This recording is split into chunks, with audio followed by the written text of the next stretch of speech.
সবাই চেপে পড়েছি, মাঝেই তো আছি।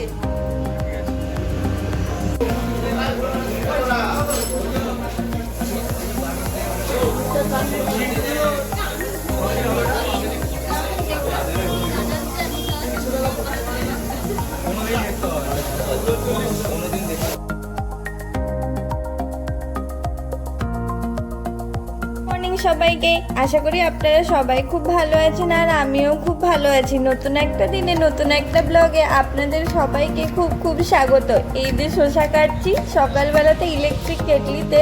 আজকে ভেবেছি ম্যাগি বানিয়ে খাবো। এটা কিন্তু আমার লাইফের ফার্স্ট টাইম। হ্যাঁ, ইলেকট্রিক কেটলি থেকে ধোঁয়া বেরিয়ে যাচ্ছিল, লিটারেলি আমার ভয়ে হাত পা কাঁপছিল যে এটা বাস্ট না করে যায়।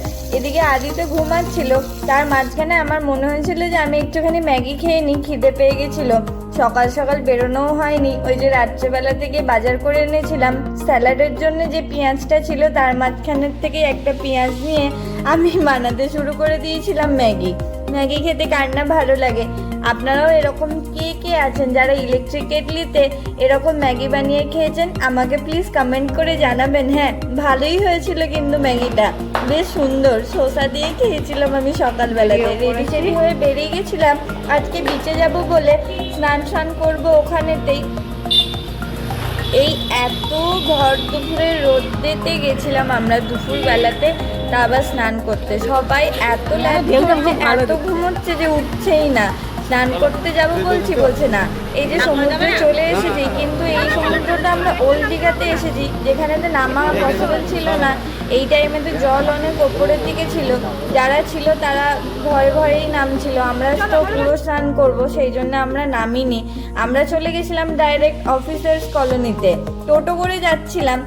এই জায়গাটা না খুবই সুন্দর ছিল, এতগুলো গাছ ছিল ওই সাইডে সাইডে, খুব সুন্দর ছিল। কিন্তু বেসিক্যালি এই জায়গাটা সবাই জানে না, এটা অফিসার্স কলোনি বলে একটা নতুন জায়গা হয়েছে দীঘাতে, যেই বিচটা অনেক ফাঁকা ফাঁকা। এখন যদিও এবারে গিয়ে দেখলাম অনেক ভিড় বেশিই আছে। খুব সুন্দর ছিল জায়গাটা, আপনারাও একবার গিয়ে দেখতে পারেন। এই জায়গাটা খুব সুন্দর। ওখানে অনেক এখন হোটেলস অ্যাভেলেবেল আছে, খুব সুন্দর জায়গাটা। আমি আবার চান টান করে চলে এসেছিলাম, রেডি হয়ে গেছিলাম আজকে অমরাবতী পার্ক যাব বলে। আজকে ওখানেতে নাকি অনেক কিছু জিনিস আছে, সেগুলো ঘুরে দেখব। আমি অনেকবারই দীঘা গেছি আগেও, কিন্তু কোনোবারই এই অমরাবতী পার্ক আমাদের যাওয়া হয়ে ওঠেনি। এই যে মা বেরোনোর সময় বলছে আজকে অনেক মাছ খাবো, কিন্তু কাঁকড়াও খাবো, তুমিও কিন্তু আমার সাথে খাবে। আজকে কিন্তু পুরো আদি একদম তাড়াতাড়ি যাচ্ছে, বলছে যে তাড়াতাড়ি চলো, না হলে অনেক দেরি হয়ে যাবে। আমরা স্নান করে মোটামুটি বিকেল 6টার সময় উঠে এসেছি, দিয়ে স্নান করে তাড়াতাড়ি বেরিয়েছি। অলমোস্ট সন্ধ্যা হয়ে গেছিলো, যে কারণের জন্য অনেক ভিড় ছিল। পার্কটার ভেতরেতে পুরো লাইন পড়ে গেছিলো এখানেতে টিকিটে। আর যেই টাইমেতে আমরা গেছিলাম অলরেডি সেই টাইমেতে পয়লা বৈশাখের পরপরই গেছিলাম, তো সেই কারণের জন্য এবারে অনেকটাই দীঘাতে বেশি ভিড় ছিল। আর ঈদও চলছিল, সেই জন্য সেই ভ্যাকেশনের জন্য অনেকটাই ভিড় ছিল। এখানে আবার সব বোটিংও করছিল, সবাই অনেক অনেক বোটিং করছিল। আমি প্রথমে ভেবেছিলাম নর্মাল হয়তো চিলড্রেন পার্ক, বাট এটা নর্মাল চিলড্রেন পার্কও ছিল না, বড়দের জন্য অনেক ফটোশ্যুটের জায়গা আছে। রুফটপ ছিল, যেটা গিয়েই আমার দেখে পছন্দ হয়ে গেছিলো, তাই ভেবেইছিলাম রুফটপে চাপবো। এই ফুলগুলোও অনেক লাগানো ছিল, ওখানে অনেক খরগোশও ছিল। সুন্দর একটুখানি হেঁটে যাচ্ছিলাম, তার মধ্যেই দেখছি যে সন্ধে হয়ে গেছে। কোথায় কোথায় কোথায় আর যাবো কিছু বুঝতেও পারছিলাম না, সন্ধে দিয়ে চারদিকে হয়ে গেছিলো। এই ব্রিজটাতে এতই ভিড় ছিল, সব দাদাগুলো ছবি তুলতেই ব্যস্ত ছিল, কিন্তু আমার মন তো সেই রুফটপেতেই পড়ে আছে যে কখন চাপবো আমি। রুফটপের লাইন দেখে তো আমার মাথা খারাপ যে কি করে চাপবো। একটুখানি ছবি টবি তুলে নিয়েছিলাম, কেন কি ক্যামেরা নিয়ে গেছিলাম। আর এখানে তো আমি ভাবছিলাম একটুখানি স্লিপ কাটবো, কিন্তু ওখানে গিয়ে দেখি যে স্লিপ কাটার জায়গাটাই ফুটো, সেই জন্যে আর পারলাম না আমি স্লিপই কাটতে। আবার সন্ধ্যা হয়ে গেছিলো বলে একটু তাড়াতাড়ি ঘুরে নিচ্ছিলাম। আর আমি এদিকে বারবার আদিকে খোঁচা দিচ্ছিলাম, যাও ও টিকিটটা কাটো, যাও টিকিটটা কাটো, আমি কিন্তু চাপবো। বলছে আমি বাবা চাপবো না। ফাইনালি ফাঁকা হয়েছে, আর আদি ওখান থেকে টিকিট কেটে নিয়েছে। আর এবারে আমাদের জন্য রুফটপটা আসছে। এই যে এইটাই আমার ছিল রুফটপ। এই যে আমরা তিনজনে চেপেছিলাম, মা, গীতা আর আমি, তিনজনে একসাথে চেপেছিলাম। আর সবাইকে ওরা হাই করে বলে দিচ্ছিল কেমন লাগছিল। এক্সপিরিয়েন্সটা সত্যিই খুব ভালো ছিল, কিন্তু ব্যাড লাক আমাদের অনেকটাই সন্ধ্যা হয়ে গেছিলো, যে কারণের জন্য পুরো দৃশ্যটা ওপর থেকে কেমন লাগছে সেটা আমি একটুও বোঝাতে পারবো না। আপনারা যদি যান তাহলে একটুখানি তাড়াতাড়ি যাবেন অমরাবতী পার্কে, সেই কারণের জন্য রুফটপটা একটু ওপর থেকে যে কেমন ভিউটা সেটা আপনারা বুঝতে পারবেন। চলুন এই রুফটপে যে ভেতরে থাকার যে এনজয়মেন্টটা সেটা আমি একটু উপভোগ করি, আর আপনারা একটুখানি দৃশ্যটা উপভোগ করুন।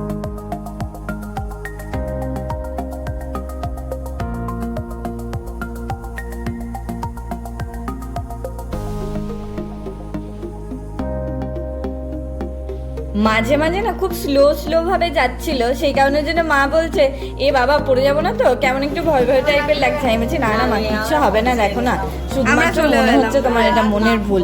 এই যে জায়গাটা, এই জায়গাটা থেকে চেঞ্জ হচ্ছে আর কি, দুটো রো একসাথে এই জায়গাটা একটুখানি স্লো চলছিল, যেটার জন্য আরো বেশি প্যানিক করছিল। ওরা বুঝতেই পারবেন দেখে যে অনেকটা স্লো চলছে, সেটা দেখে ওরা আরো ভয় পাচ্ছিল যেন পড়ে না যায়। আমি বললাম না না একদমই না, এটা অনেক বড়, প্রায় অলমোস্ট আমরা এখানে যে নেমে যাব, আমরা চলেই এসেছি, যেই জন্য আরো স্লো চলছিল।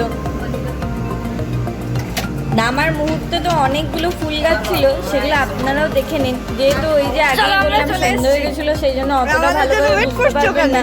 আপনারা যখন যাবেন অলমোস্ট একটু তাড়াতাড়ি যাওয়ার চেষ্টা করবেন। ওই যে ওখানেতে আদি আমার জন্য অপেক্ষা করছিল যে আমরা কখন নামবো। আর অ্যাডাল্টদের এখানে টিকিট 80 টাকা, আর ছোটদের কত টাকা ছিল আমি অতটা দেখিনি, এক্সিট পয়েন্ট দিয়ে তার আগেই বেরিয়ে গেছিলাম। বাট অ্যাডাল্টদের এক একজনের 80 টাকা করে পড়বে। যদি আপনারা যান তো এই সফরটা একবার করে দেখবেন, সত্যিই খুব ভালো। এর মাঝখানেতে ওখান থেকে আমরা বেরিয়ে চলে গেছিলাম একটুখানি দোলনা খেতে। এই ছোটোবেলার জিনিসগুলো না করতে আমার খুবই ভালো লাগে। যাই হোক অনেকটাই সন্ধ্যা হয়ে গেছিলো আর ওদের ক্লোজিংয়ের টাইম হয়ে গেছিলো, সেই জন্য অমরাবতী পার্ক থেকে আমরা ডাইরেক্ট বেরিয়ে টোটো করে নিয়েছিলাম আমরা একটুখানি সমুদ্রে যাব বলে। কেন কি কালকে আমরা চলে যাব, সেই জন্য আজকের দিনটা একটুখানি সুন্দর করে উপভোগ করে নিতে চাই, সেই জন্য সমুদ্রে বেশিরভাগ যাওয়া হয়নি। তার আগে চলে গেছিলাম একটুখানি মাছ কিনতে, রাত্রের খাবারটাও তো বানাতে দিতে হবে। ওখানে যদি যান তাহলে ওখান থেকে খাবার বানিয়েও নিতে পারেন, আদারওয়াইজ যে হোটেলেতে থাকবেন সেই হোটেল থেকেও নিতে পারেন। এই যে মাছগুলো দেখছেন, এই মাছগুলোর কিন্তু আলাদা আলাদা প্রাইসেস আছে। আপনারা না যখন যাবেন একটুখানি বার্গেনিং করে নেবেন। 700 টাকাতেও আছে পমফ্রেট মাছ, আবার 1200 টাকাতেও আছে, 900 টাকাতেও আছে। কাঁকড়াগুলো সম্ভবত বলছিল 300 350। অক্টোপাসও পাওয়া যাবে, আমরা যেহেতু অক্টোপাস খাবো না সেই জন্য অক্টোপাসের দামটা জিজ্ঞেস করিনি। বড় চিংড়ি মাছটা কালকে খাবো, আজকে নিয়েছিলাম পমফ্রেট মাছ। আর এদিকেতে আমার বর যেহেতু মাছ খায় না সেই জন্য ওর জন্য নিতে গেছিলাম চিকেন। পমফ্রেট মাছটা এদিকেতে আমরা বিল করাচ্ছিলাম, তার মধ্যেতেই আদি ওদিকে চলে গেছিলো, তাই ওর সাথে আমিও একটু চলে গেছিলাম। 4খানা পমফ্রেট মাছ নেওয়া ছিল, তারপরেও আবার দুটো বড় মাছ আবার ওজন করে দেখছিল যে কত হয়। আমি বললাম না আর দরকার নেই অত বড়টা নেওয়ার, আজকে চলো। আরও মাছ নিতে যাচ্ছিলো, বাট আমি বললাম না না দরকার নেই। এই যে এখানে তো মাছ আর চিকেন দুটোই নিয়ে চলে গেছিলাম ডাইরেক্ট স্যালাড খাবো, সেই জন্য ওখান থেকে মালপত্র নিতে একটু টমেটো আবার ফ্রিও দিয়েছিল। এখানের এই আন্টিটা না সত্যি খুব ভালো ছিল, আবার কাঁচা লঙ্কাও দিয়েছিল। সেই জায়গা থেকে মায়ের যেহেতু একটুখানি শরীরটা খুব একটা ভালো ছিল না, সেই জন্য একটা ওয়াটারমেলনও নিয়ে নিয়েছিলাম আর কয়েকটা ফল নিয়ে নিয়েছিলাম, দিয়ে চলে যাচ্ছিলাম আমরা ওখান থেকে। দিয়ে তখনই মা আবার বলছে একটা ড্রাগন ফ্রুট নিলে হয় না, চিকচিকিটা এমনই দিল যে ওর হাত থেকে পড়েই যাচ্ছিল। যাই হোক ওর মনে হয় মন থেকে দেয়নি, সেই জন্যেই ওখান থেকে চলে গেছিলাম ডাইরেক্ট একটুখানি সমুদ্রতে। আমার মনে হয়েছিল আজকে একটু কাবাবটা খাওয়া দরকার, এই দাদার কাছে গেলে একবার কাবাবটা ট্রাই করে দেখবে, সত্যিই অসাম, এতই ভালো ছিল আমার কিছু বলার নয়। বর্ধমানে তো অনেক কাবাব খেয়েছি, বাট ওখানে জাস্ট চুমু, কিছু বলার নেই, এত সুন্দর ছিল। ওখান থেকে আমরা চলে গেছিলাম একটুখানি মার্কেট ঘোরার জন্যে। আজকে যেহেতু লাস্ট মার্কেটটাতে এখানেতে আসবো, বাদবাকি কালকে যাবো আমরা ঢেউসাগরেতে, সেই জন্য আজকে এখানের থেকে যা যা জিনিস নেওয়ার আছে সেই জিনিসগুলো একটুখানি নিয়ে নিতে চাইছিলাম। যদিও বেশি কিছু কেনার নেই, তাও কী কী কিনেছি সেগুলো পরের ব্লগেতে আমি দেখাবো। এখানেতে আজকে চলো একটুখানি মার্কেটটা ঘুরে নিই, আর তোমরাও একটুখানি উপভোগ করে নাও আর দেখে নাও যে ওখানে কী কী জিনিস পাওয়া যায়। আমি পুরোটা যদিও দেখাতে পারিনি, বাট যতটা পেরেছি দেখানোর চেষ্টা করেছি যে কী কী জায়গা আছে আর কী কী জিনিস এখানেতে পাওয়া যাচ্ছে। চলো কী কী কিনবো এবার দেখতে থাকো।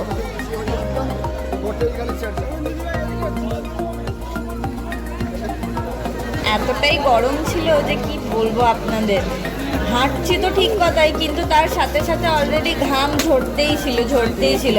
এত বিরক্ত লাগছিল যে আমি লাস্ট অব্দি কিচ্ছু কিনিনি, এত গরম লাগছিল, কিচ্ছু ভালো লাগছিল না।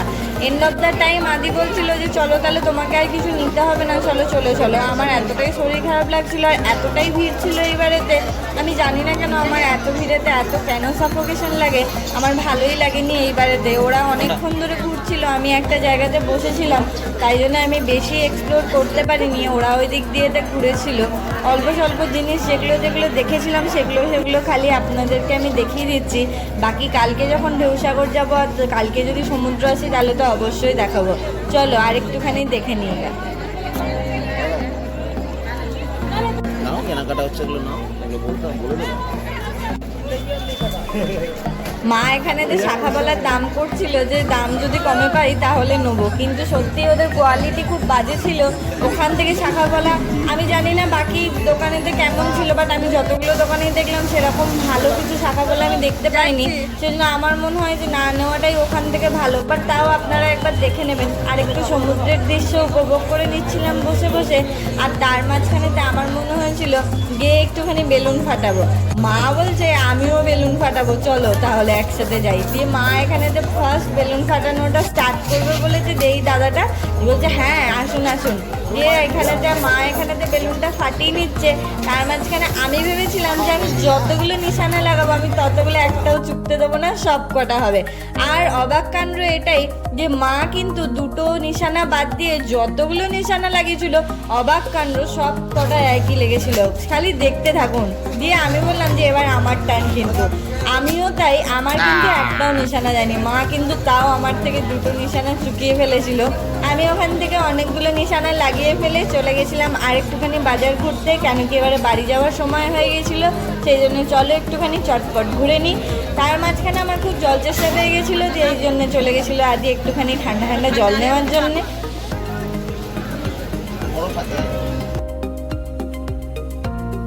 আমি নেবো না মা নেবো, দুজনা কারাকারি লেগে গেছিলো, দুজনাই একসাথে নেবো বলছিলাম।